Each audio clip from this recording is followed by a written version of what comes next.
Bom dia, meus amados. Vamos aguardar aí os irmãos a fim de entrarem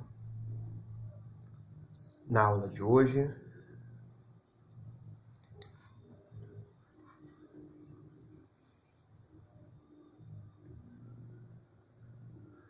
A paz do Senhor a todos.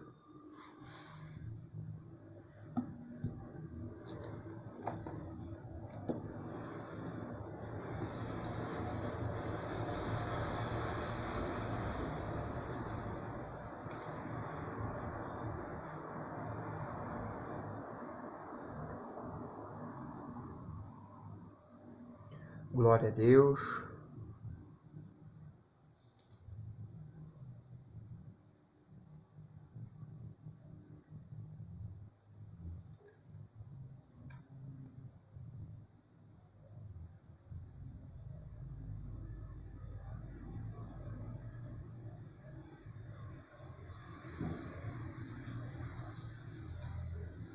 Glória a Deus. Vamos começar a aula.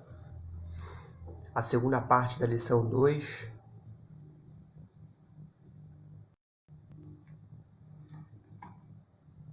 Vamos chegando, pessoal. Vou aguardar um pouco até que os irmãos possam se arrumar aí, né? Possam se ajeitar. A apostila, né, da lição 3 foi disponibilizada, já havia sido disponibilizada no sábado passado, né? Porventura os irmãos que não obtiveram acesso, depois mandem uma mensagem para mim, que estarei então disponibilizando, né, para os irmãos, a fim de que possam estar aí acessando, né, o teor daquilo que nós estamos estudando, mas independentemente disso, basta nesse primeiro momento a sua atenção para poder compreender aquilo que vai ser explicado hoje pela manhã.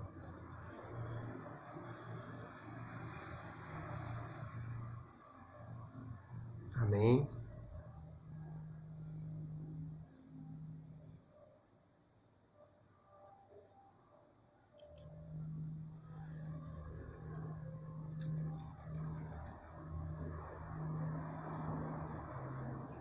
Glória a Deus.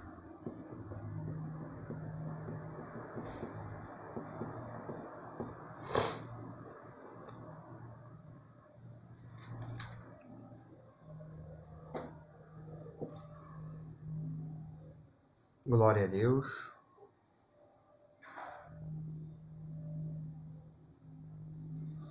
Vamos acordar, pessoal, para estudar a palavra.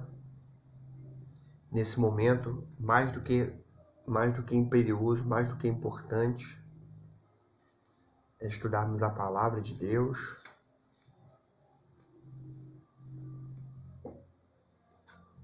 Glória a Deus. Vamos aí nos preparar para estudar a palavra do Senhor. Estarei iniciando com uma oração, onde estaremos orando a fim de iniciarmos aí o nosso estudo da segunda parte da lição 3. Na semana passada nós estudamos, né, a primeira parte da lição de número 3, cujo título é Abraão e a bênção às nações. Começamos falando ali sobre Abraão e a bênção às nações. Falamos basicamente a parte introdutória, né? Falamos um pouco sobre os antecedentes de Abraão, sobre a família dele, sobre a localidade de onde ele havia nascido. Falamos sobre o contexto religioso também no qual ele estava inserido. Então falamos um pouco ali sobre a vida de Abraão. E logo depois falamos do chamado de Deus para Abraão, né? Deus chamando Abraão. E nessa parte nós aprendemos a respeito do não determinismo religioso, Ou seja, Abraão não se deixou levar, né, pela religião e pela cultura, né, da sua família, enfim, de todos aqueles que conviviam com ele em comunidade. Falamos sobre obedecer melhor do que sacrificar, sobre a necessidade que temos de obedecer aquilo que Deus nos determina, aquilo que Deus quer que andemos, quer que vivamos. E falamos também sobre as armadilhas da caminhada, ou seja, você quando obedece a Deus e você passa a se guiar e passa a caminhar de acordo com o propósito, com a vontade de Deus, você encontrará no meio do caminho muitas armadilhas, muitas pedras, muitas dificuldades. E vimos isso aqui mais ou menos na vida de Abraão. E agora vamos falar, avançando um pouco mais esse tópico que nós estamos estudando, a lição 3, sobre Abraão, né? Estamos aí partindo para o final dessa lição. Iremos falar sobre a provisão de Deus, né? A espera da provisão de Deus. Até porque, como bem sabemos, Abraão ele foi retirado da terra de sua parentela, no meio de sua parentela, com um propósito, né? Com uma finalidade. Porque Deus tinha algo reservado para ele. E Abraão, obviamente, isso não foi da noite para o dia. Isso levou-se tempo. Gênesis 12 vai relatar que Abraão, quando foi chamado por Deus, Abraão contava ali os seus 75 anos de idade. E até ele usufruir da promessa de Deus, que foi dar o seu filho Isaque, passaram-se 25 anos. Ele, com 100 anos de idade, foi quando a sua esposa conseguiu e teve um filho cujo nome era Isaque. Amém? Vamos então elevar as nossas mentes, os nossos pensamentos, a nossa alma em oração nesse momento. Glória a Deus, Senhor. Meu Deus e meu Pai, Senhor, graças te damos, meu Deus, por mais essa manhã, Pai, por mais este domingo, Senhor, por mais essa semana que se inicia, Pai, que, como tenho sempre dito, meu Deus, e falado contigo, é fruto da tua graça, da tua misericórdia, Senhor, é fruto do teu amor, Pai, porque se estamos aqui, meu Deus, meu Deus, é porque a tua mão poderosa, meu Deus, tem repousado sobre nós, Senhor, meu Deus, tem nos garantido, Pai, respirar, meu Deus, o fôlego de vida, meu Deus, que o Senhor enxertaste em nosso coração e nossa alma, Senhor. Meu Deus, em nome de Jesus, Pai, eu quero te agradecer, Senhor, por tudo, Pai, por todas as tuas benignidades, meu Deus, por todos os teus atos de amor e de graça, meu Deus, que têm sido repousados sobre nós, Pai. Mas também, meu Deus, quero te pedir perdão, meu Deus, pelos nossos pecados, pelas nossas falhas, Senhor, pelas nossas transgressões, Pai. Aquilo que entristecemos do teu Espírito Santo por palavras, gestos, ações, pensamentos, omissões. Meu Deus, em nome de Jesus, nos perdoa e nos ajuda, meu Deus, a enfrentar e triunfar, meu Deus, sobre tais coisas, Pai. Meu Deus, nesse momento, Senhor, ilumina nossa mente, nosso coração, dando-nos sabedoria, discernimento, meu Deus, para compreender, meu Deus, aquilo que tu queres falar conosco, meu Deus, esta manhã, Senhor. Meu Deus, em nome de Jesus, Pai, não aparta o teu Espírito de nós, Senhor. Opera, meu Deus, poderosamente em nossos corações e que saiamos daqui, meu Deus, meu Deus, dessa aula de hoje, revigorados, edificados em nossa fé, Senhor, meu Deus, fortalecidos na viva esperança que repousa na pessoa do teu Filho, Cristo Jesus, Pai. Meu Deus, em nome de Jesus, Pai, opera e trabalha, Senhor. É o que eu te peço e agradeço, em nome de Jesus. Amém, Senhor. E amém. Glória a Deus. Continuando aqui, amados irmãos, a nossa lição de número 3, vamos falar agora sobre a espera da provisão. Até aqui, como eu disse inicialmente, vimos todo o processo que levou no relacionamento entre Deus e Abraão, desde quando o mesmo foi chamado até todo momento que ele então obedeceu à voz de Deus, não se deixou levar por coisas alheias, né? No ambiente no qual ele vivia, superou e triunfou sobre as armadilhas, sobre os obstáculos, sobre as pedras que estavam no meio do caminho, né? E viveu de forma com o extremo vigor e com fé para superar tudo isso. É interessante, como falamos na semana passada, que a vida de Abraão, que é uma vida movida por fé, ela muito se assemelha à nossa, porque certamente, desde o momento em que nós fomos chamados para viver uma vida separada em obediência a Deus, e fomos chamados talvez dentro da mesma realidade que Abraão, dentro de um mundo pagão, de um determinismo religioso e cultural, trilhamos a mesma caminhada, quase que ali os mesmos passos que Abraão trilhou. Seja diante das armadilhas, seja diante das provas, diante das dificuldades, que é como essa que nós estamos vivendo, mas também outras que já vivemos e outras que certamente no futuro iremos também viver. Então isso é uma coisa inevitável. São coisas que basicamente são inevitáveis. O ser humano, nós temos uma grande dificuldade de entendermos que, pelo menos nesse momento que é a era da igreja, no qual estamos vivendo aqui, Deus não nos livra do sofrimento. Ele nos livra no sofrimento. Ou seja, dentro do sofrimento ele nos livra, certo?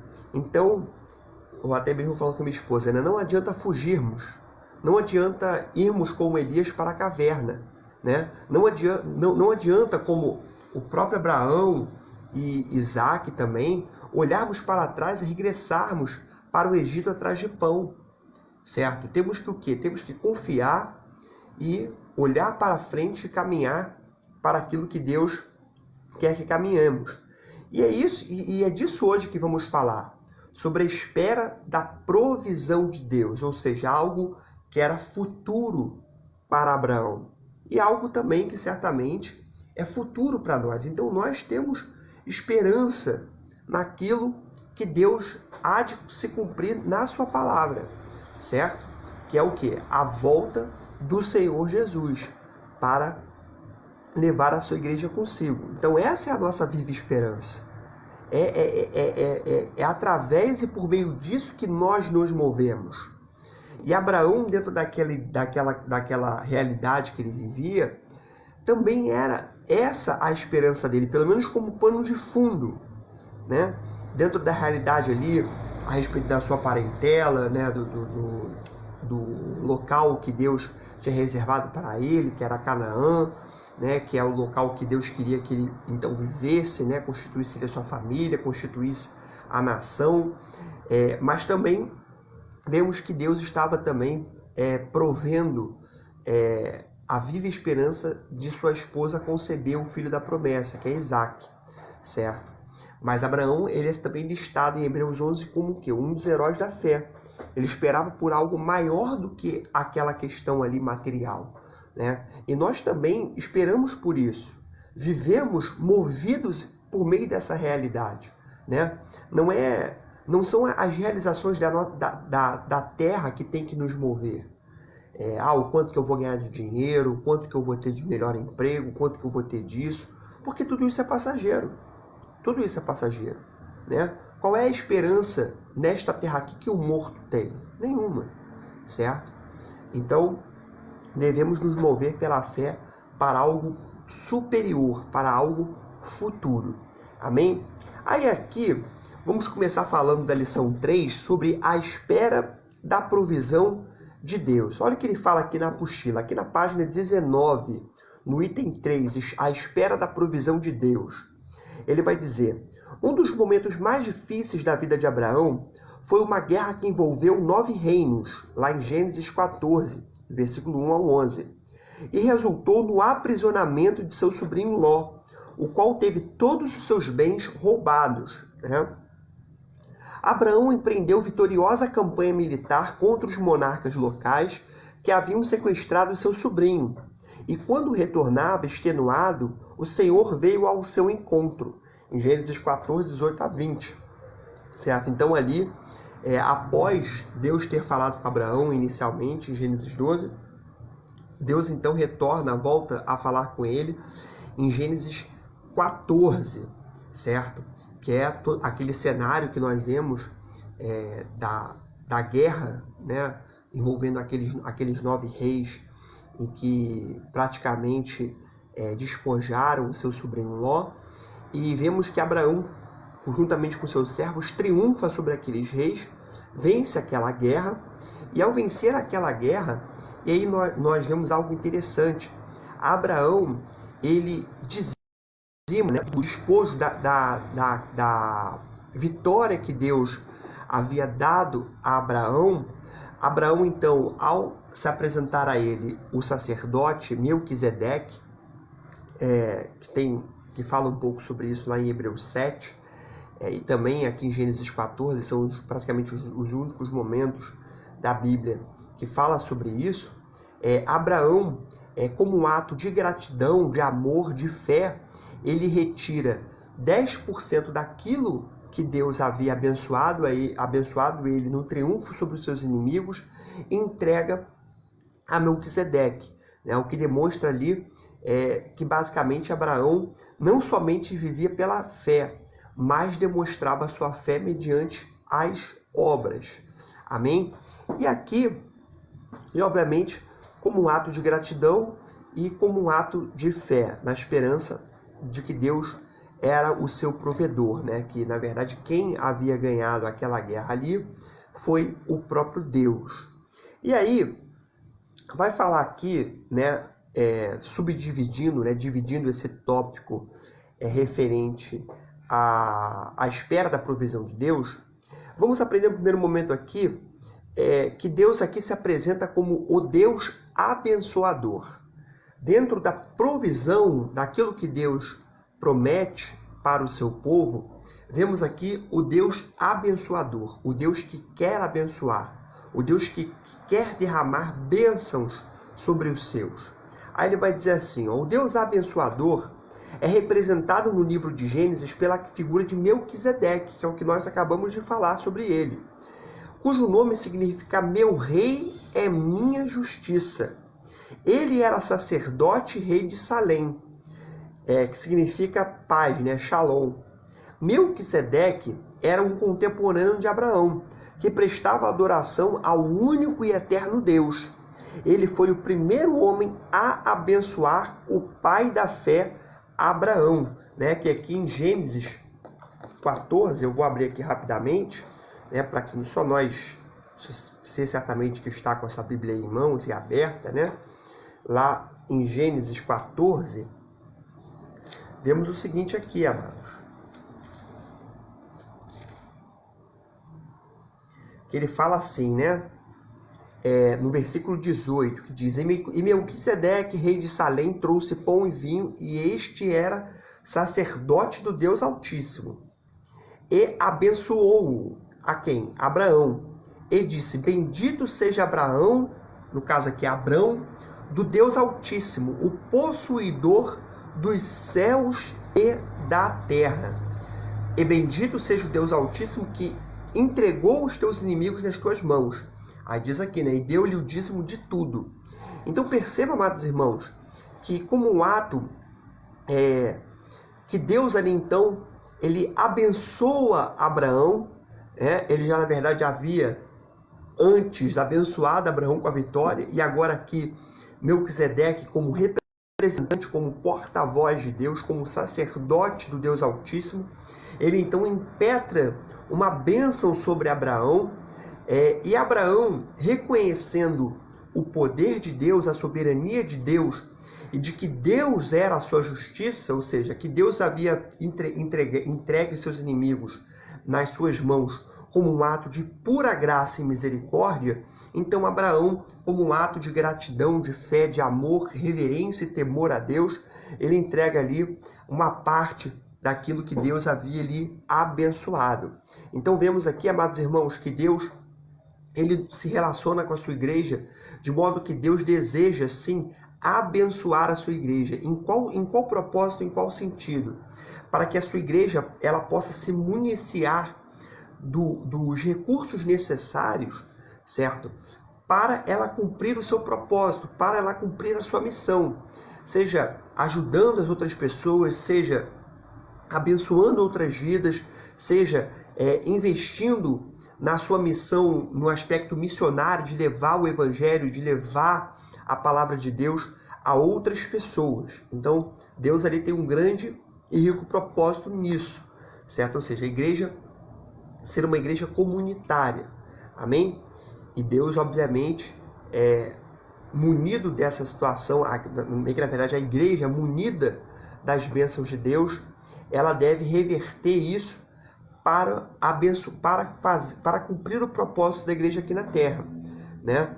A gente vê um exemplo claro disso em Atos dos Apóstolos, capítulo 2, onde a igreja, inclusive a igreja de Atos ali, ela na verdade era uma igreja que padecia muitas das vezes dificuldades. Existiam muitas pessoas que eram desprovidas de recursos, pessoas pobres, né? Pessoas abandonadas pela sociedade. Em contrapartida, você via também pessoas que tinham algumas posses, a exemplo de Barnabé, tinham algumas propriedades, tinham alguns bens. E o que a gente vê ali em Atos dos Apóstolos, no capítulo 2, após ali o Pentecostes, né? Vemos uma igreja comunitária, uma igreja solidária, onde um ajudava o quê? O outro. Onde aqueles que tinham mais ajudavam aqueles que tinham o quê? Que tinham menos. E dentro, obviamente, ali da realidade da igreja, certo?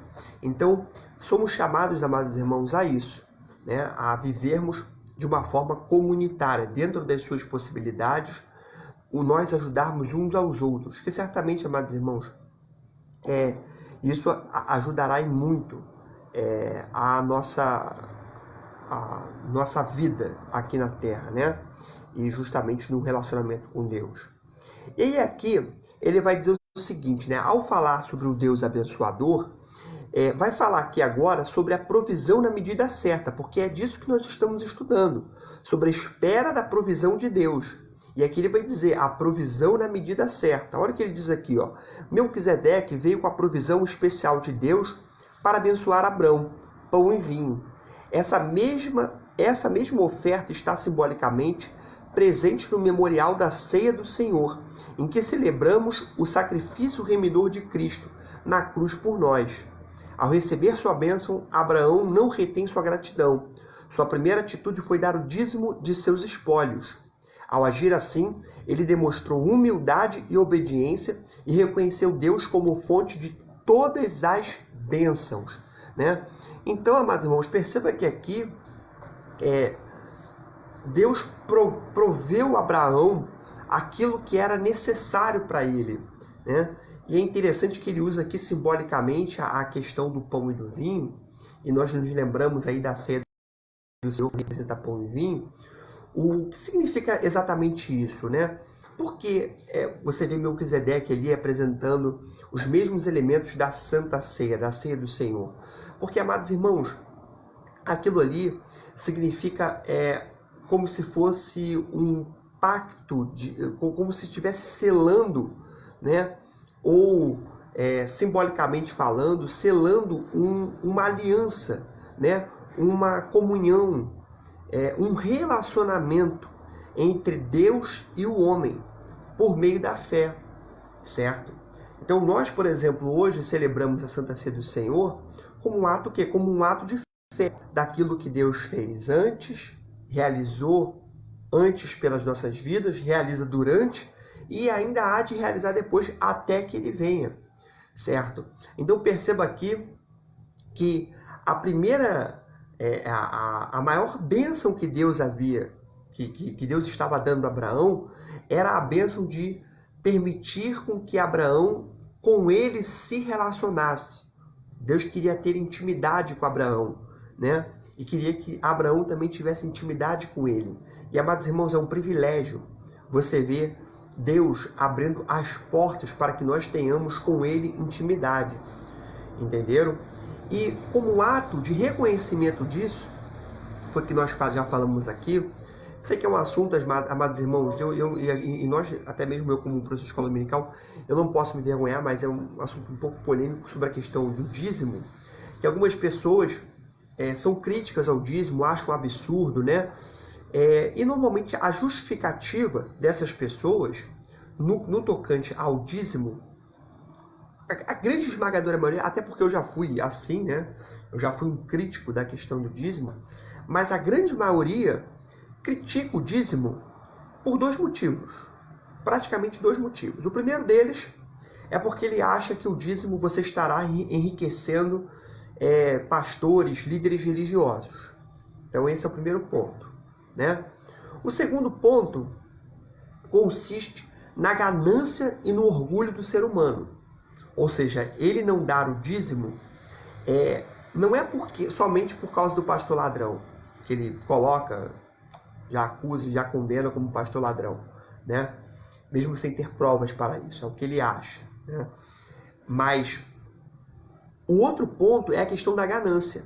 Porque ele fala, não, poxa, eu vou pegar e vou ajudar os pobres. Mas dificilmente você vê essa pessoa pegando 10% daquilo que ela ganha e doando para os pobres. E comprando em cesta básica para o pobre, né? Dificilmente, né? Mas, amados irmãos, independente dessas questões, o que temos por certo aqui é que o dízimo sim é algo bíblico, sim é algo que Deus reservou para a sua igreja. Também nós vamos ver isso, eu já vou passar aqui para Hebreus capítulo 7, certo? Então Deus reserva isso para a sua igreja. E digo mais, se os judeus eles davam não somente um tipo de dízimo, mas mais de 4, 5 tipos de dízimo, e eles viviam sob a égide da lei, por que nós, como a igreja, iríamos basicamente fazer bem menos do que eles fizeram, certo? Então, já partimos dessa premissa. Porque nós recebemos hoje, como igreja, muito mais do que os judeus receberam, certo? Muito mais do que Abraão recebeu, muito mais do que os outros santos da fé do Antigo Testamento receberam. E eles, mesmo recebendo menos do que nós, davam do muito. E nós, recebendo muito, mal e porcamente damos no pouco, certo? E perceba, amados irmãos, que o dízimo ele não é com a pretensão de ser abençoado. É o que nós sempre falamos isso, né? Abraão não dizimou com a pretensão, o dízimo da graça, antes da lei. A lei foi dada mais de 400, 500 anos depois, a Moisés. Mas o dízimo que foi dado aqui não foi o dízimo para Deus me abençoar. Foi o dízimo do Deus me abençoou, certo? Então é um ato de gratidão e de reconhecimento por tudo aquilo que Deus fez na sua vida e faz na sua vida. Então percebamos, amados irmãos, a importância que é a respeito disso, né? Nós devemos adorar a Deus, amados irmãos. Isso aqui Paulo vai falar sobre isso em Gálatas capítulo 6, né? Vai falar também sobre isso nas cartas dirigidas a Corinto, à igreja de Corinto, né? Então, a todos os momentos, perceba que o próprio Jesus, em Mateus capítulo 23, vai falar a respeito disso também, né? Quando ele interpela ali os fariseus, os hipócritas, que davam ali o dízimo da hortelã, que davam isso, que davam aquilo, né? Jesus ele fala claramente ali, olha, não deixais de fazer tais coisas, mas não omitis aquelas outras, qual seja a justiça, a compaixão, certo? Então Jesus, ele não critica o ato em si, quando ele é feito, obviamente, por fé. Você não pode fazer ali como uma barganha, como uma forma de você querer receber algo em troca de Deus.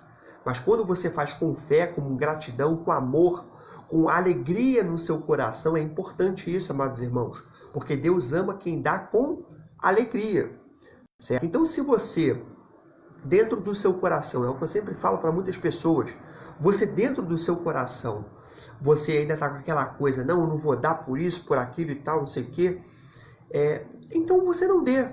Ore a Deus, né? Peça para que Deus trabalhe no seu coração, a fim de que você venha dar espontaneamente, né? Com amor, com gratidão, com reconhecimento, porque, amados irmãos, eu sempre digo isso, o dízimo é um privilégio para poucos. O dízimo é um privilégio para poucos. O dízimo e a oferta é um privilégio para poucos.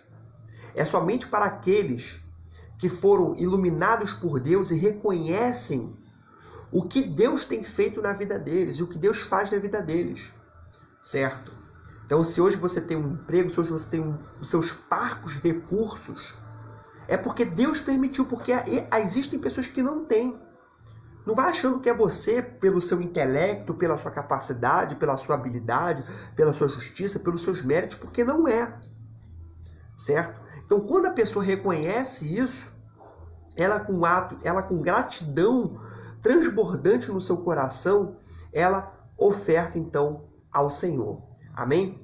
E aí, continuando aqui, então percebamos, amados irmãos, que a provisão ela é dada na medida certa. Deus provê o seu povo, Deus provê a sua igreja, é o que eu digo no Salmo 23. Salmo 23, o Senhor é meu pastor e nada me faltará. Eu acho interessante que quando fala-se a respeito de faltará, às vezes a pessoa fala assim, poxa, não vai me faltar a minha BMW, não vai me faltar o meu terno da Armani de 3, 4 mil reais, não vai me faltar a minha lancha, não vai me faltar a minha mansão de 5, 6, 7, 8 quartos. Não é isso, amados irmãos. Né?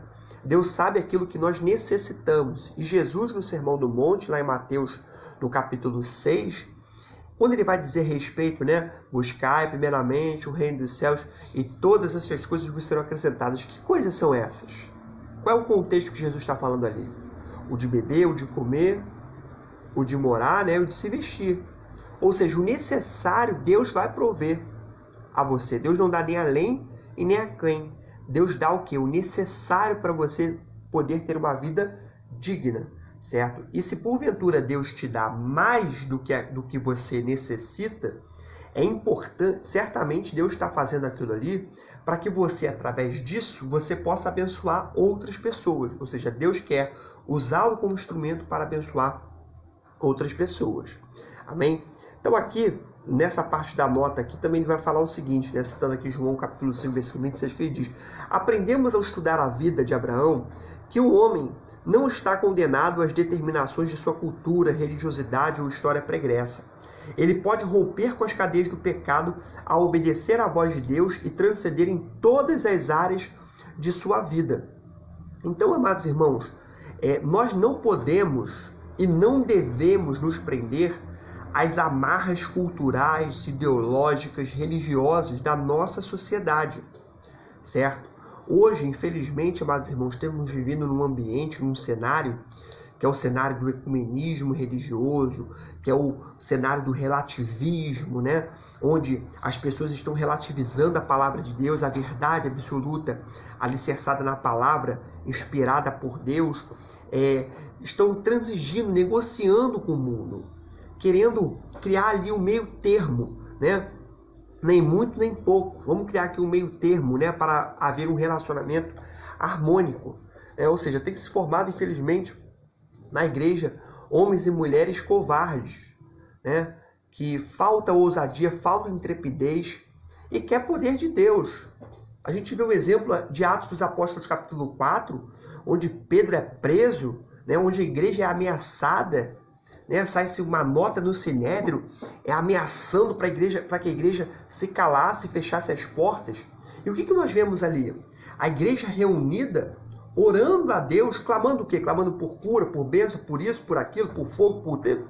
Não, clamando para que o Espírito Santo de Deus os capacitasse mais ainda e desse um espírito de ousadia, de intrepidez, de coragem, de vigor, de força, certo? E é isso que está faltando, amados irmãos, nos dias atuais, né? De profetas, de homens e mulheres tementes a Deus, né? Cujo objetivo principal é agradar a Deus, é fazer a sua vontade. Só que, infelizmente, amados irmãos, temos visto muitos que acabam retrocedendo, com medo, seja no seu trabalho, na escola, perante sua família, perante sua vizinhança, perante seus colegas, perante seus amigos. Elas acabam transigindo, elas acabam querendo agradar a gregos e troianos, né? Temos que, amados irmãos, não ter medo. Chegar pano do branco, olha, eu sou assim, assim, assim, assim, assim, assim, assim, eu penso dessa forma, eu acho dessa forma, é assim que eu sou, e não adianta, né? Poxa, mas não tem nada a ver, cara, não sei o que eu falei, olha só, essa é a forma que eu creio, né? Pô, vamos lá. Você não precisa beber não, cara. Todo mundo tá bebendo. Você não precisa beber não. Eu falo, não, cara, obrigado, mas eu não quero. Pô, você é social, pô, você não sei o que, você é radical, pô, você é biruto, você é maluco. Eu falo, cara. 1 Coríntios capítulo 1, certo? As coisas loucas, né? Somos loucos. Só que Deus reputa os loucos como sábios e os sábios como loucos, né? Deus chama essas pessoas que vivem de forma desgarrada, sem nenhum parâmetro, sem nenhum norte em suas vidas, que querem viver alevosamente. Deus reputa essas pessoas como loucos, como tolos, que eles não sabem o que estão fazendo, não sabem da forma que estão vivendo, certo? Vão aprender muitas vezes um momento que é de luta e de dificuldade. Amém? Então, amados irmãos, perceba que Abraão, ele não se deixou levar pelo determinismo religioso e cultural de sua parentela.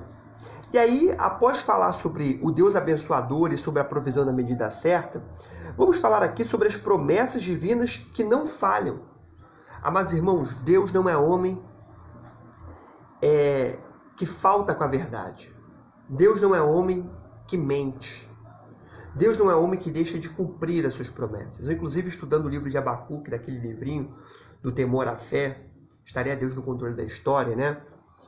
E algo interessante que lá em Abacuque, capítulo 2, do versículo 1 a 3, você vê que Deus ele fala a Abacuque a respeito da sua promessa. E ele fala para Abacuque uma coisa muito, muito interessante, amados irmãos, que nós temos muita dificuldade.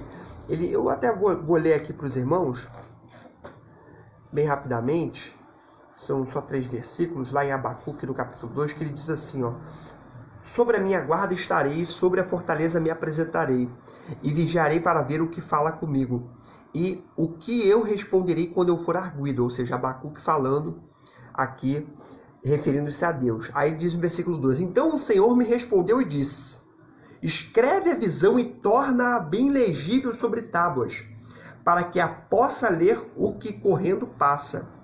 Versículo 3: porque a visão é ainda para o tempo determinado, e até ao fim falará, e não mentirá. Se tardar, espera-o, porque certamente virá, não tardará. Perceba, meus irmãos, que aqui Deus fala a Abacuque dizendo o seguinte: olha, aquilo que eu revelei a você, escreva em tábuas, para que isso seja público e notório para todas as pessoas. Certo? E outra, tenha fé, persevere, porque isso não é uma mentira, isso é uma verdade. Eu não sou homem para ficar mentindo, é o que Deus está falando. E outra, se aos seus olhos isso vai acontecer no tempo determinado por quem? Por Abacuque? Não, por Deus. E ele diz assim, olha, se parecer a você tardio, porque na verdade, amados irmãos, se Deus tem uma hora determinada, que é o Kairos de Deus, se Deus determina um horário e vai se cumprir naquele horário, Deus não se atrasou, né? Mas o que ele está dizendo aqui? Se parecer aos seus olhos que está tardio, ou seja, que tarda de acontecer, ele diz assim, olha, espera, porque certamente vai acontecer, certo? Então, perceba, amados irmãos, que por mais aparentemente tardias que possam ser, Deus não falha em suas promessas, certo? Deus não falha em suas promessas. O que Jesus prometeu? Que ele voltaria, que a igreja seria levada. Esse tempo vai acontecer. Mas, Leandro, e o diabo, Leandro? E o principado, e a potestade, e os Illuminati, Leandro? Falando isso com a minha esposa ontem. Falei, amor, eu não me preocupo em ficar buscando essas coisas. Por que eu não me preocupo em ficar buscando essas coisas? Porque eu conheço a palavra. Eu sei que tudo isso que acontece, ou está acontecendo, ou vai acontecer, está na palavra. Certo? Está na palavra. Certo? E nós, e todo aquele que busca a palavra, ele consegue ter uma visão mais ampla e mais espiritual das coisas que estão acontecendo. Certo? Só que há algo interessante, pasmem os senhores. Amados irmãos, tudo está sob o controle de Deus. Até o diabo. Até os Illuminati. Até os governos. Tudo, até o vírus, até as doenças, até as guerras, tudo está no controle determinado de Deus. Deus usou Nabucodonosor usou o profeta Jeremias. Quanto vai durar? 70 anos. Está determinado. Vai ser 70 anos que vai durar. Mas Leandro, Nabucodonosor, o ímpio, Leandro, o diabo, Leandro, o principal, Leandro, o potestade, eles vão fazer, vão acontecer. No tempo determinado, puf, acabou. Certo? E eu falei isso aqui à minha esposa. Grande tribulação. Quem é que vai promover a grande tribulação? O anticristo? É o anticristo? É o falso profeta que vai promover a grande tribulação? É os Illuminati que vai promover a grande tribulação? Não. É Jesus. Em Apocalipse capítulo 6, quando vai falar a respeito do início ali da grande tribulação, vemos que quem provoca ao desatar os selos, provocando a grande tribulação, dos juízos vindouros de Deus, é Jesus, o Cordeiro. Então, meus amados, por que o anticristo ainda não se manifestou? Porque Deus não determinou. Mas o anticristo, ele vai meter o peito. Ele não mete o peito em nada. Quando Deus determinar, aí sim ele vai se manifestar. E digo mais, ele não é um agente de si próprio. Ele é um agente de Deus. E aí citei aqui, mostrei para minha esposa em 2 Samuel, capítulo 24, e 1 Reis também, texto paralelo a isso, quando fala a respeito do recenseamento, onde um texto diz sobre a ira de Deus e outro diz que Satanás instigou e levantou Davi para que renumerasse o povo. Perceba que no outro texto, em 2 Samuel 24, vai falar que a ira de Deus se acendeu contra Israel, ali contra Davi, e determinou para que numerasse o seu povo. Mas calma aí, é ira ou Satanás? É porque na sua ira, Deus usa o diabo. Deus usou o diabo para tocar em Jó, na saúde de Jó, na família de Jó, nos bens de Jó. Deus usou o diabo para tocar na saúde de Paulo. E às vezes, amados irmãos, pasmem vocês, Deus pode sim usar o diabo para tocar na sua vida. E está amarrado, né? Vira para lá essa boca. Mas o que me tranquiliza? Sabe o que me tranquiliza? É que eu sei que Deus está no controle. Então nós temos, amados irmãos, que ter essa mentalidade. Olhando na palavra de Deus, como é que são efetivamente as coisas. Então, amados irmãos, as promessas divinas não falham. Esse vírus teve hora certa para começar e tem hora certa para terminar. Quando vai ser isso? Eu não sei. Certo? Eu prefiro continuar crendo, continuar vivendo uma vida temente a Deus. E ele vai dizer aqui, das promessas divinas que não falham. Deus, o maravilhoso Criador de todo o universo, escolheu por vontade própria fazer promessas perpétuas a Abraão e seus descendentes. Da mesma forma, elegeu a igreja, a quem fez e continua a fazer promessas, certo? Então, Deus fez promessas ali a Abraão. E eu até estava falando a respeito disso, que as promessas feitas a Abraão são promessas incondicionais, que não dependiam de Abraão. Amados irmãos, olha só que coisa curiosa, né? Israel, o povo judeu, era um povo obediente? Não era um povo obediente, né? Não era um povo obediente. Ué, mas por que então Deus não rompeu a sua aliança? Por que Deus não rompeu a sua promessa? Porque, amados irmãos, Deus não tem compromisso com o povo, Deus tem compromisso com a sua palavra. Então, se ele disse, não é por fulano, beltrano, ou por A e por B, que ele vai deixar de cumprir ou vai cumprir. É pela sua palavra. Certo? Não é pela nossa justiça, é pela sua palavra. Certo? Então, amados irmãos, devemos também compreender e aprender a respeito do caráter de Deus. Do caráter de Deus. E ele fez promessas a Abraão, como fez também promessas para a sua igreja. Leandro, Jesus vai voltar, a igreja será levada. Eu posso crer nisso? Pode crer. Por que eu posso crer nisso, Leandro? Porque Deus falou. Mas, Leandro, está demorando, Leandro. Está demorando. Vai acontecer, não vai acontecer. Minha filha fala muito isso, né? Minha filha de 6 anos de idade. Mas está demorando para Jesus voltar, está demorando. Eu falei, filha, só creia somente. Nós vivemos pela fé, na qual devemos crer. E é isso que é determinante. É isso que determina a nossa vida com Deus. Nós não nos movemos pelo que vemos e pelo que sentimos ou pelo que ouvimos. Vivemos pelo que cremos. É nisso que vivemos. Leandro, eu já estou aqui. Pô, você sempre dá aula na escola dominical, sempre são poucas pessoas, Leandro. Leandro, todo mundo está orando, pedindo avivamento, pedindo almas, mas, Leandro, não vejo nada acontecer, Leandro. Continua. Continua. Porque, amados irmãos, essas coisas vão acontecer quando a gente menos esperar. Quando a gente menos esperar. Amém?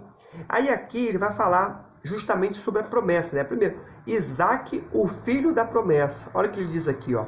Imprescindível para entender o projeto da salvação na vida de Abraão é a promessa divina de dar-lhe incontável descendência. Lá em Gênesis 15, 21. Os fatores humanos eram contrários à promessa feita. Sua esposa era estéril e já estava em idade avançada. Mas essas circunstâncias evidenciam o excelso poder e a firme determinação de Deus, cuja promessa jamais deixará de ser cumprida. Jamais deixará de ser cumprida. Paulo vai dizer lá no livro, na carta aos Romanos, que Abraão creu contra a esperança, contra as circunstâncias. O seu corpo já amortecido. Amados irmãos, Deus é um Deus que opera coisas irreais, impossíveis ao ser humano. Alguns ateus me interpelaram a respeito da ciência, né? Do coronavírus, da ciência, etc., que foi graças à ciência, não é nada graças a Deus e tal.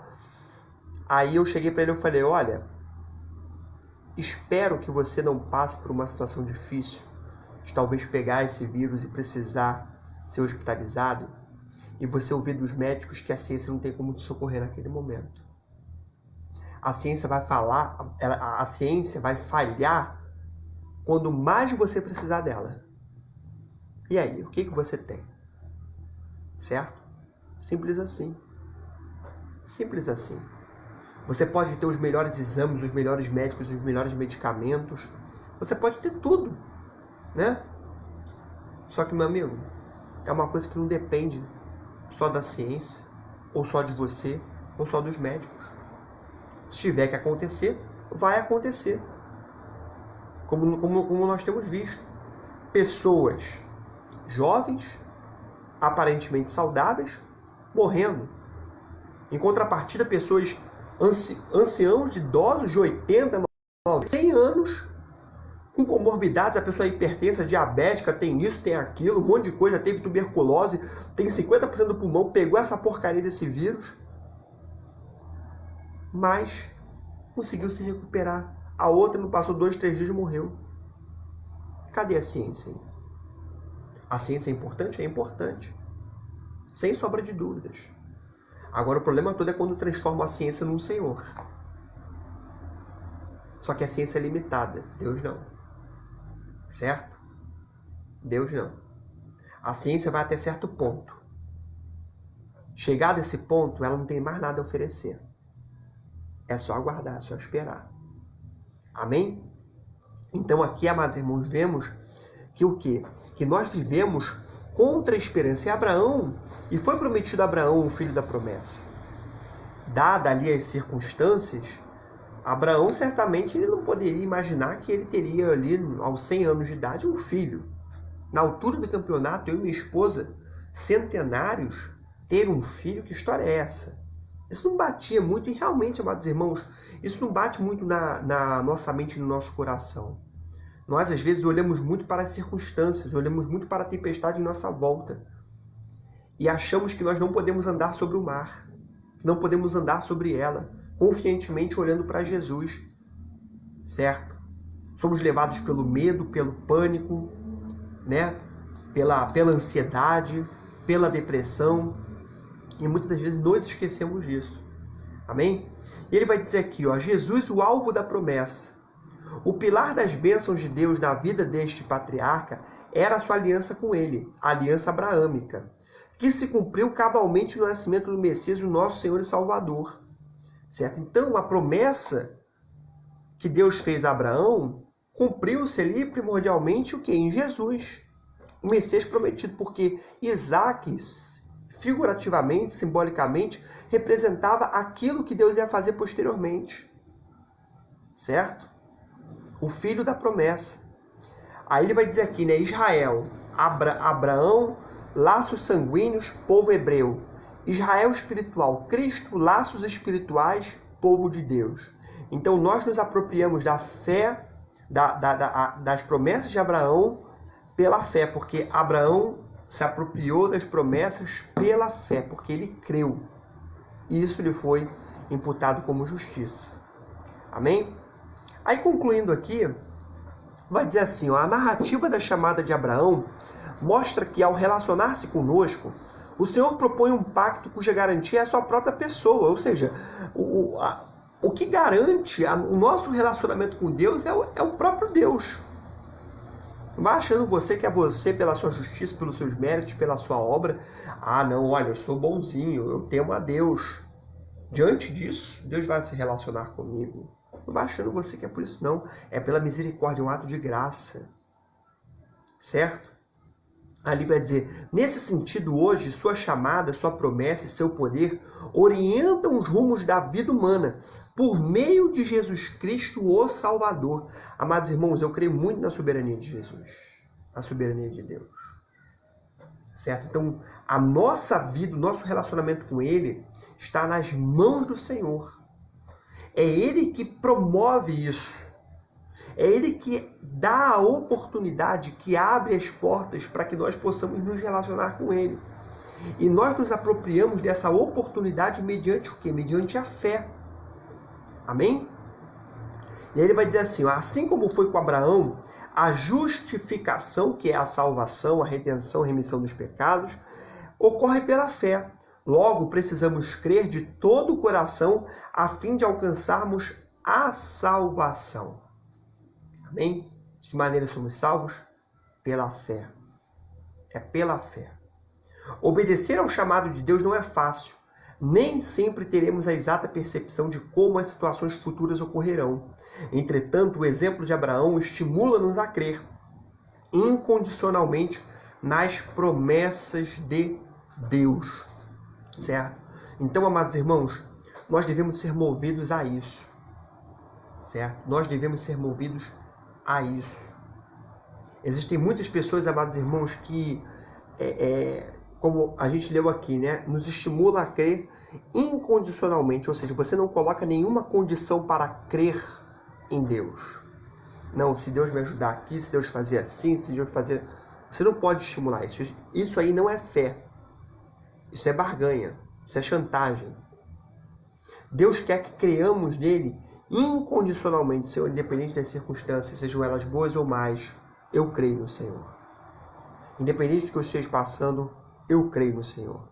E é isso que nos sustenta, amados irmãos. É isso que nos move. É isso que nos faz continuarmos de pé.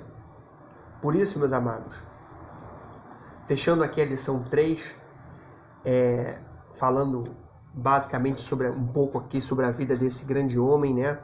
Iniciamos na semana passada e finalizamos hoje aqui a lição 3. Devemos viver como Abraão no seu exemplo de fé. Devemos buscar cada vez mais viver pela fé. Porque, amados irmãos, na circunstância que nós estamos passando na pandemia, o que nos resta disso tudo aí? É a fé. É a esperança. O homem é movido por isso. Você espera, você crê que tudo há de melhorar. Que Deus vai fazer alguma coisa. Que Deus vai mover, vai trabalhar nas circunstâncias. Mas nós devemos também aprender o seguinte, amados irmãos. Que existe uma escola de Deus chamada Escola do Deserto. É nesse momento que Deus quer ensinar pessoas. Que Deus quer revigorar a nossa fé. Que Deus quer salvar almas. Que Deus quer trabalhar nas vidas e nos corações. Que Deus quer nos convencer e mostrar para nós que nós não estamos seguros em nós mesmos. Que nós não podemos confiar no nosso braço, na nossa força, no nosso intelecto, nos nossos recursos. Amém? Então que venhamos a aprender, amados irmãos. E na semana que vem, se Deus então nos permitir, iremos iniciar a lição 4, né? Eu vou disponibilizar isso direitinho no grupo, de repente eu disponibilizo até antecipadamente, né? Cujo título, aqui já vamos avançar um pouco mais, né? Vamos entrar agora um pouco aqui no livro de Êxodo, né? Sobre o chamados à liberdade, né? Ou seja, chamados à liberdade. E vamos aí aprender um pouco, caminhar um pouco sobre o chamado à liberdade de Deus para o povo de Israel, à época, e para nós e para a nossa vida. Amém, amados? Então finalizamos aqui a lição de número 3 sobre Abraão. Continue aí, amados irmãos, orando, estudando, interagindo, né? Se for o caso, reassista novamente essa aula, recapitule as lições que até aqui você aprendeu, né? E aqui, porque eu não tive muito tempo aqui, até mesmo das questões, mas vocês já perceberam que tem até atividades de fixação. Depois vocês podem até fazer, se quiser vocês passam para mim, que eu então corrijo, né? Enfim, a gente interage aí para ver se tá certo, tá errado, o que precisa melhorar, melhorando a compreensão. Amém, amados? Vamos orar então para encerrar a nossa aula de hoje. Glória a Deus, como diz o Cabo da Ciolo, né? Amém, Senhor. Meu Deus e meu Pai, Senhor, graças te damos, meu Deus, por mais uma oportunidade, Pai, por mais um dia. Meu Deus, com ricas, Pai, e promissoras, Pai, lições, meu Deus, aprendemos hoje, meu Deus, a respeito da fé, a respeito de esperarmos a Tua provisão, meu Deus, a respeito de confiarmos em Ti, a respeito, meu Deus, que Tu és um homem, meu Deus, Tu és um ser que não falha em Suas promessas, Tu és um Deus que não mente, que não falta com a verdade, mas em tudo é verdadeiro, em tudo é reto, meu Deus, e no tempo determinado o Senhor há de fazer, há de mover as circunstâncias, meu Deus, e trabalhar em nossas vidas, no Teu povo, meu Deus, em nossa nação e no planeta, Senhor. Meu Deus, em nome de Jesus, Pai. Meu Deus, eu te agradeço, Senhor, meu Deus, por todas as Tuas benesses, todas as Tuas misericórdias, meu Deus, que têm sido derramadas sobre nós, sobre o Teu povo, Senhor. Seja conosco, meu Deus, nesse momento, Pai, tão difícil, tão sombrio, meu Deus, tão dificultoso, Pai. Mas eu creio, meu Deus, que Tu és o Deus da provisão, o Deus da esperança, meu Deus, o Deus da fé, Pai, que quer, meu Deus, que nós nos movamos a isso, Pai. Por isso, meu Deus, em nome de Jesus, Pai, guarda a Tua igreja, guarda o Teu povo, meu Deus, e seja com cada um de nós no dia de hoje, Pai, nesse domingo. Mais tarde, meu Deus, estaremos reunidos, meu Deus, meu Deus, nem que seja online, para ouvir mais uma vez a Tua palavra, meu Deus, o Senhor ministrando em nossos corações, Pai. É o que te peço, Senhor, meu Deus, seja com cada um de nós, e já te agradeço em nome de Jesus. Amém, Senhor, e amém. Glória a Deus, que Deus abençoe a todos os irmãos.